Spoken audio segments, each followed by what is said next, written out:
Welcome to another episode of Cosmic Echo, a Tail Eater podcast. This podcast applies a scientific viewpoint to the strange and bizarre phenomenon that happens in our lives when we sleep in altered states. In this episode, we hear a speech given by Jeremy Narby, who is a Canadian anthropologist. Jeremy is the author of Cosmic Serpent and has an extensive background in South American shamanism and their use of ayahuasca. His book, Cosmic Serpent, explores ayahuasca and the origins of human existence. If you enjoyed this episode and would like to learn more about Jeremy and his books, please visit our website at taileaters.com/CE podcast, and there you can also support the podcast through our Patreon page. Well, without further ado, let's get to the interview.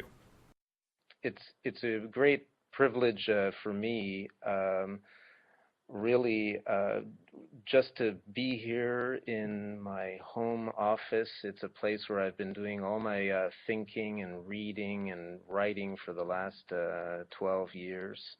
And to be able to be in touch, so okay, I'm leading this thing, but actually I've never really considered myself a leader and, more of an egalitarian and, I do my thing and everybody else does theirs and that's fine. But actually, of the people that are out there participating in this course, it's just clear to me that there are many among you who know a lot more than I do about given subjects, and people who have more experience with ayahuasca or have done more diets or who sing more Icaros, and there's all kinds of know-how out there. For me, it's just a privilege to be here in touch with all you people, and then with those the guests who will be coming. I'm looking forward myself to exploring the subjects with them, asking them questions, and learning.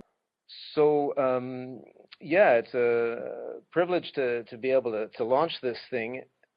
The idea is to be able to talk about the subject of plants and shamanism and plants like ayahuasca, and using such plants in the modern world. What can we as moderns learn? Look at us with our modern technology here, having some glitches, but anyway, having a planetary conversation with headphones and computer screens.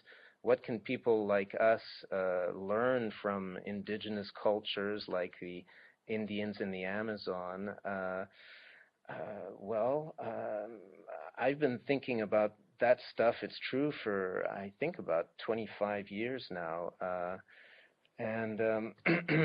So I haven't got it all figured out, but I've got some ideas, and the idea here tonight is, to start things by telling you just a little bit about my story and what I've experienced, and in so doing put a few things on the table. And then after that, I'll address some of the questions that were sent in, because there was an awful lot of good questions. So I'll just go right into it. I'm 51 now, but 26 years ago I was 25, and that was in the middle of the 1980s, and it was a kind of a different world there. I mean, some of you were alive back then. Hallucinogens, LSD, and mushrooms and so forth had been made illegal a good decade before that. People in the Western world weren't really interested in these things. The 1980s was all about cocaine and drum machines, and it was a different world then. I was just a doctoral student in anthropology heading to the Amazon to do some political economic research. The subject was about development and the world banks and moving into areas with indigenous people, and it was all about resources and millions of dollars in development money and deforestation and stuff like that. The truth is that when I arrived as a young graduate student in anthropology in the Peruvian Amazon in 1984, in fact, I did have some personal experience as a young Westerner with smoking grass, eating psilocybin mushrooms, and also taking LSD. I mean, LSD is a product that is indigenous to Switzerland, and I grew up in Switzerland, so I'd actually had some experience with it, and so I thought I knew about these things, and by these things I'm talking about the modification of consciousness using psychoactive plants or substances. And arriving in the Peruvian Amazon in 1984, and I went to where Ashaninka Indians live, right in the middle of the Peruvian Amazon, in a place where the World Bank was building a penetration road into their territory. And these people were not only perfectly at ease in the rainforest and had deep knowledge of the plants in that forest and the animals and how to use them, of the biodiversity. This is actually the place in the world that has the greatest biodiversity. The forest there has just more species of plants, animals, amphibians, reptiles, birds, etc., than any other place in the world. And yet these rainforest people had names for just about every species in their own language. And they had uses for, at least they ascribed uses to half the species of plants. And actually, when I would ask them how they had learned about plant properties, medicinal properties, or whatever they were saying about these plants, that's where I ran into the enigma of shamanic knowledge, because these people would tell me, well, the way that we learn about plants is that we take certain plants like ayahuasca or tobacco, and then in our visions we see their essences or spirits, which are sources of information, and these entities communicate with us and tell us about the plant properties. Well, as a young Westerner coming out of a doctoral program in anthropology at the University of Stanford, I didn't think that what they were saying was really real. I didn't take it seriously that they were actually getting verifiable knowledge from their hallucinations. It couldn't be true, because to consider that there's verifiable information in your hallucinations is the definition of psychosis. I mean, it was what they call an epistemological impossibility. So here we are looking at a Westerner coming out of the library and the suburbs and stumbling into the Amazon and running into head-on into shamanic knowledge and not being able to make sense of it. They talked about plants as if they were living beings just like human beings, and that you could actually have conversations with them. And the way to do it was to, for example, there was ayahuasca, they said. And one man said to me one night, this is the television of the forest. And we take this plant mixture, and then we see images, and we learn things.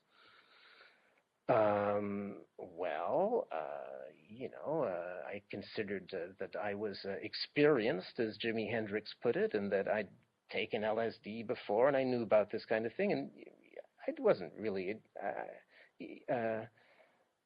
anyway, to cut a long story short, I tried the ayahuasca, and it was just my first ayahuasca experience with a young Ashaninka ayahuasquero, himself under Shipibo influence, and I'll get back to that. It was just something completely different from any of the tripping that I'd done in the Western world. I mean, first of all, these people seemed to have a kind of they knew how to orchestrate my visions. Through the way that the fellow was singing, it was just clear that he was impacting on what I was seeing. And I was astounded, first of all, by their level of know-how when it came to actually working with a modified state of consciousness, and what a modified state of consciousness it was. The quality of the experience was so different from LSD, for example.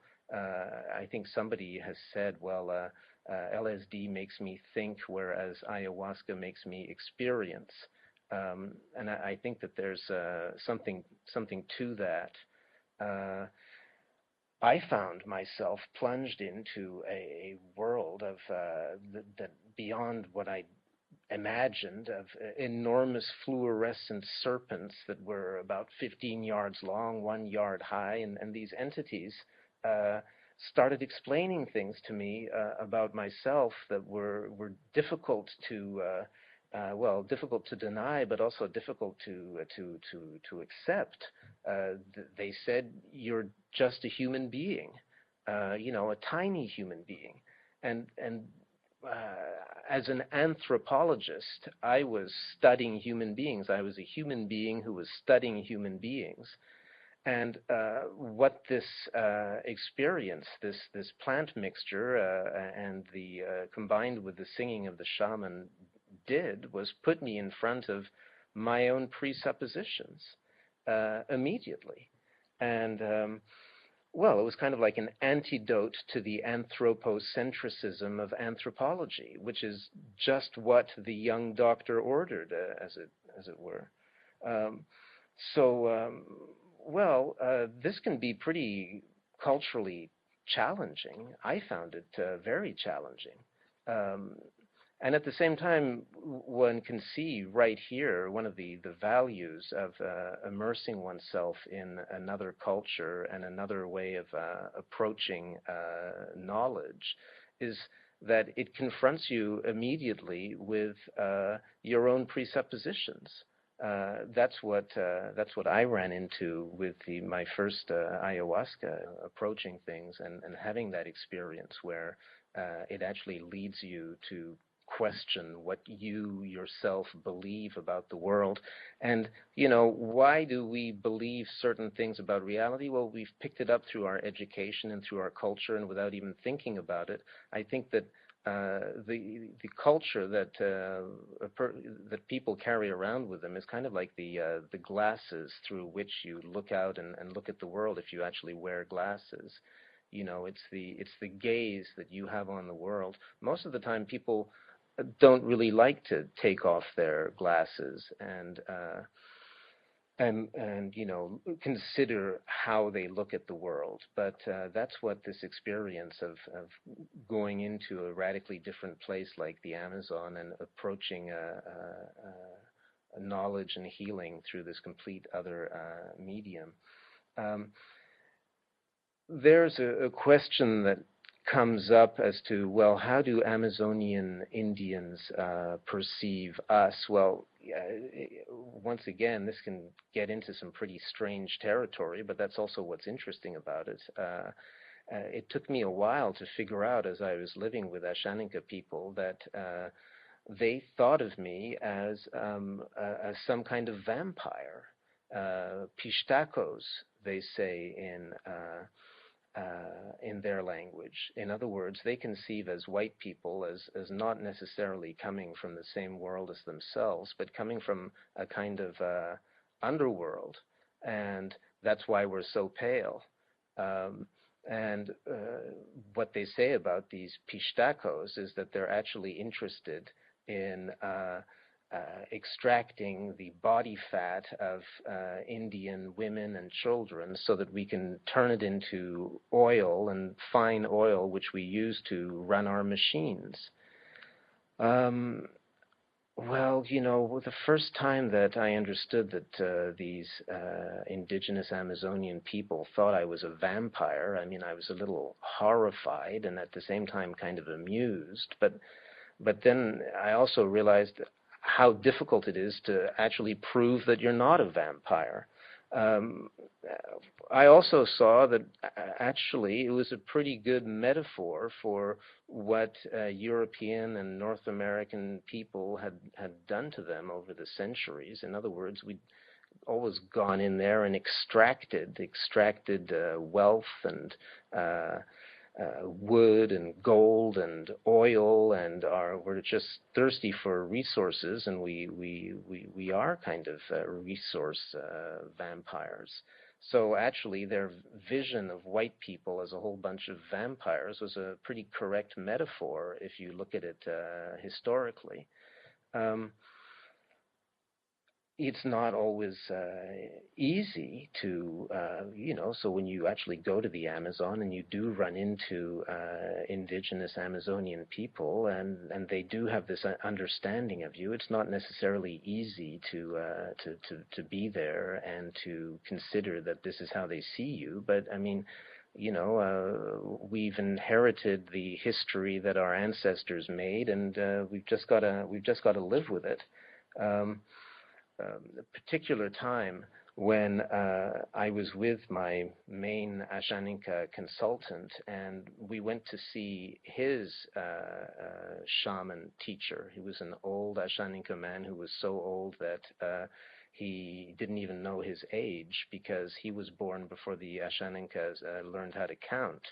And but by looking at the lines on his face, it was pretty clear that he was about 80 years old, this old guy. And so I was introduced to him, and he started pulling my leg and asking me if I was his father-in-law.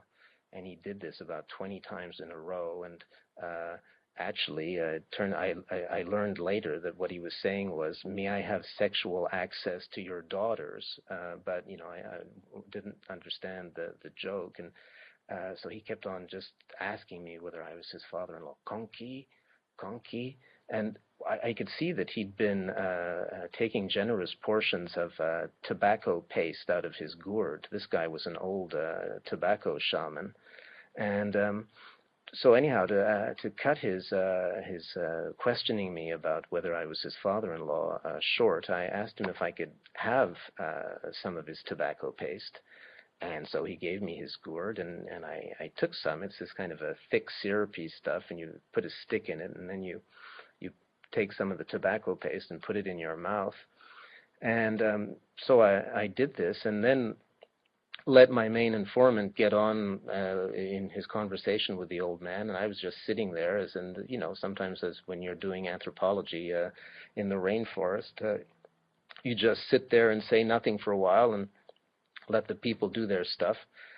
So I'd been sitting down for about 10 minutes, and then I started feeling my teeth with my tongue, and it felt like my teeth had gotten a lot sharper. And there was this kind of taste of blood in my mouth, and even though I was a vegetarian at the time, it kind of tasted good. And meanwhile, I had the feeling that I had like these whiskers that were starting to come out of my face, and I hadn't shaved for a couple of days, but still, it kind of.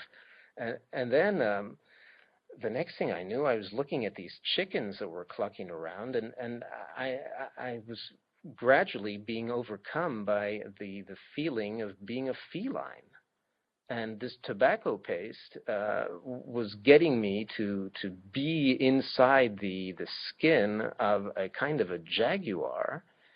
And there was something exhilarating, and my body felt warm and powerful, just like a big cat. And at the same time, this wasn't even something that I believed possible.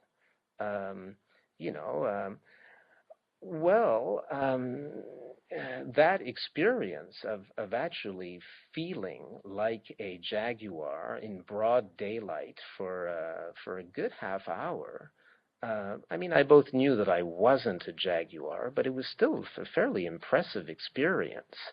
That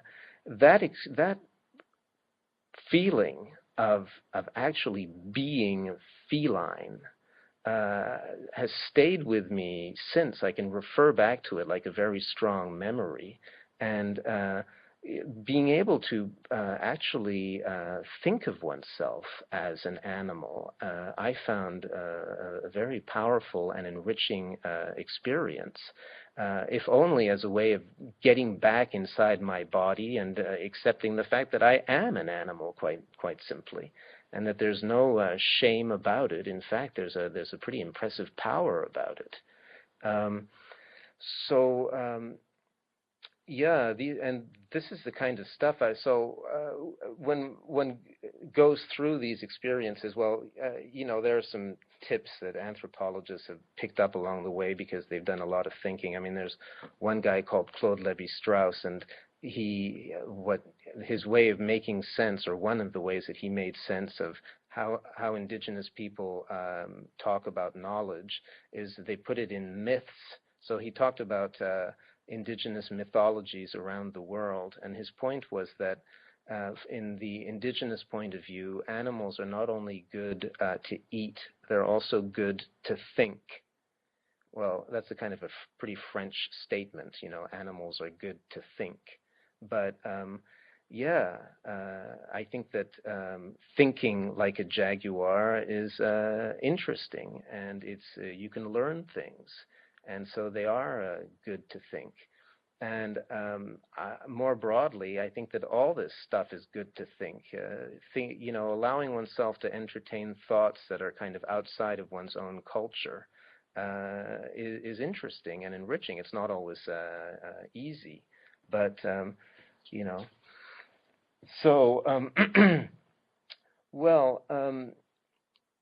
there's been some statements about, yes, ayahuasca fuels activism.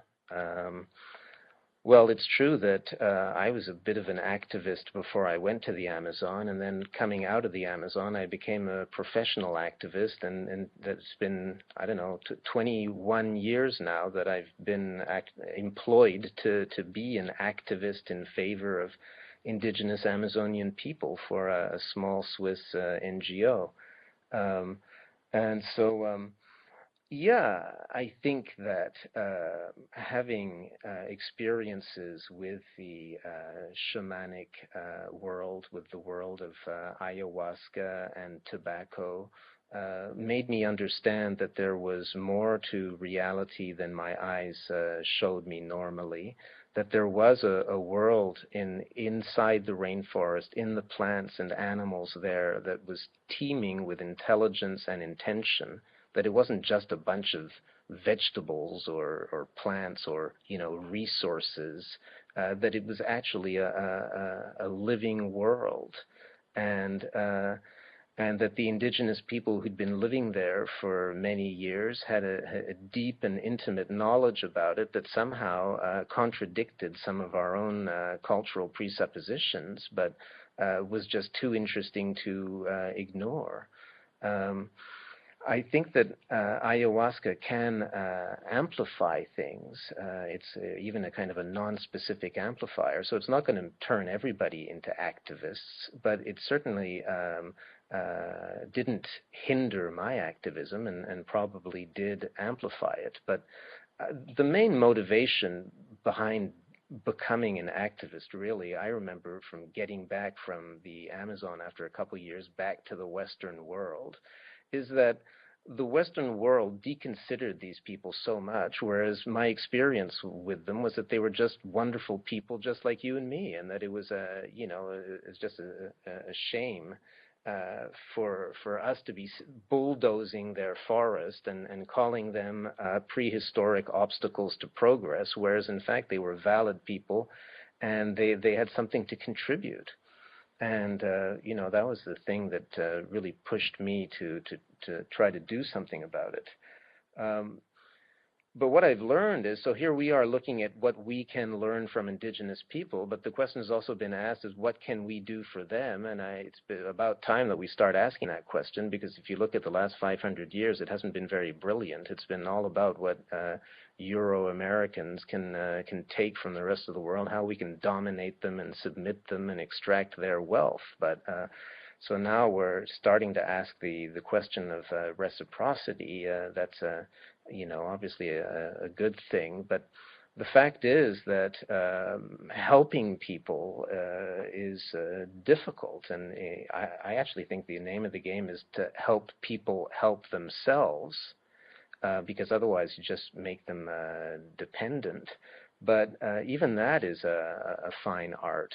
It takes time to. I think that, for example, for a person like myself to go into the Peruvian Amazon and actually be able to be useful to the indigenous people there, it took at least 2 years just figuring out how they understand things, how they approach things, and how they speak, and then it's a question of letting them take the lead and listening to them, and asking them how one could be useful to them.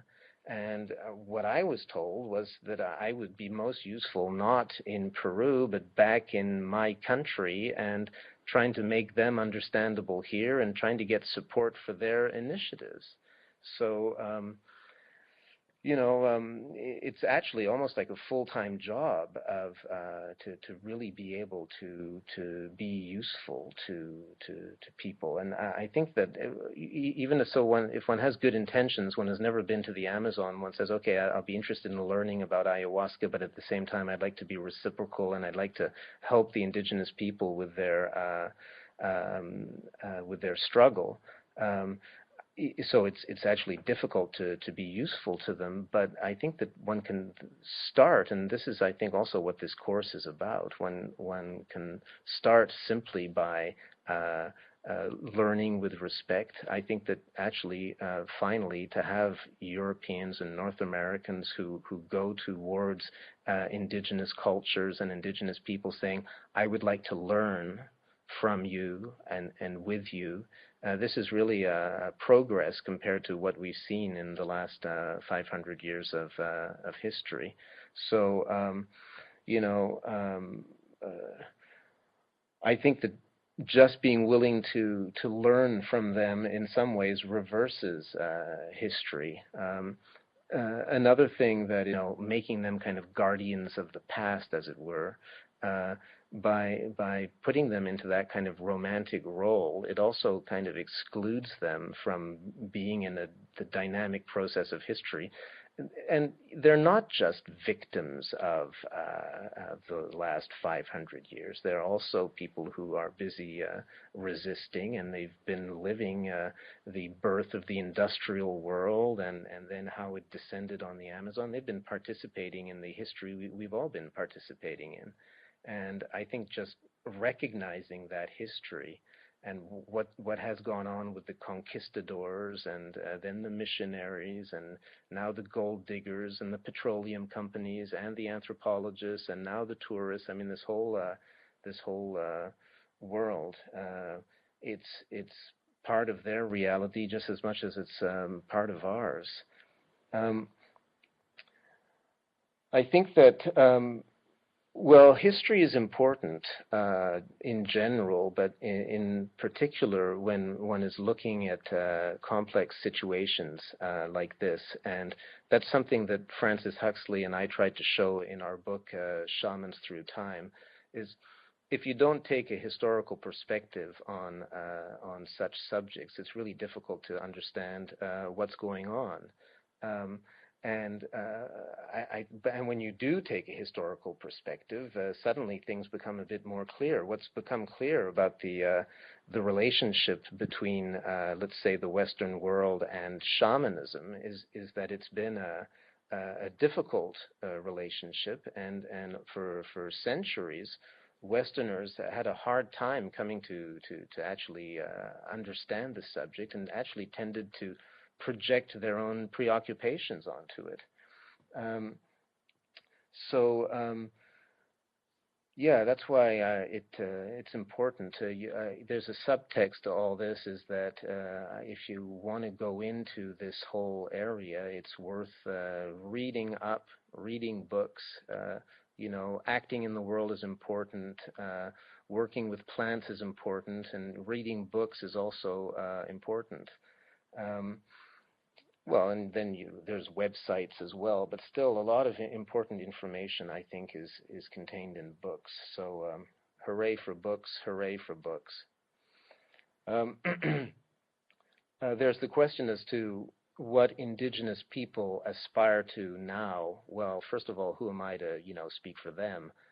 But still, what I've understood from different indigenous people about yeah, I think that it's pretty clear that one thing that I've heard no indigenous people complaining because suddenly there was interest from Europeans and North Americans in their way of knowing the world.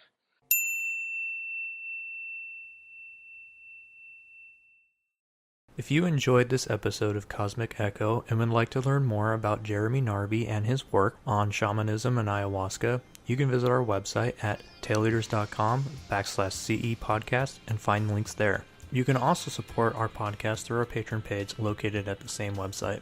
We look forward to bringing you additional episodes in the near future, and until then, happy dreaming.